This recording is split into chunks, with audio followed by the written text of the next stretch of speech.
முதன்மை செயலாளர்களுக்கும் அமைப்பு செயலாளர்களுக்கும் மற்றும் அமைச்சர் பெருமக்களுக்கும் மாவட்ட கழகத்துடைய செயலாளர்களுக்கும் இந்த பெருந்திரளாக இந்த மாநாட்டை வெற்றிகரமாக உருவாக்கிய ஒன்றிய கழக செயலாளர்களுக்கும் நகர கழக செயலாளருக்கும் பேரூர் கழக செயலாளருக்கும் கழகத்துடைய அணியுடைய அமைப்பாளர் அனைத்து அமைப்பாளர்களுக்கும் நன்றி கழகத்துடைய துணை பொதுச் செயலாளர்களுக்கும் மாவட்ட கழக செயலாளருக்கும் நன்றி கலந்த வணக்கத்தை தெரிவித்துக் கொண்டு மரியாதைக்குரிய அன்பு அவர்கள் வரவேற்ற அதை நான் வழிமுடிந்து தங்களுடைய எழுச்சியை உரை ஆற்ற இங்கே வருகை தந்துள்ள தலைவர் அவர்களை வணங்கி விடைபெறுகிறேன்.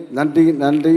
எல்லோரும் அமைதியாக இருந்து தலைவர் உரையாற்றி முடிக்கின்ற வரையில் அமைதி காத்து நம்முடைய வெற்றியை எடுத்துக்காட்டுகின்ற வகையில் அமைதியாக இருந்து அவருடைய உரை கேட்டு அனைவரும் மகிழ்ச்சியாக செல்ல வேண்டும் என்று உணர்ச்சியாக செல்ல வேண்டும் என்று கேட்டு விடைபெறுகிறேன். நன்றி, வணக்கம்.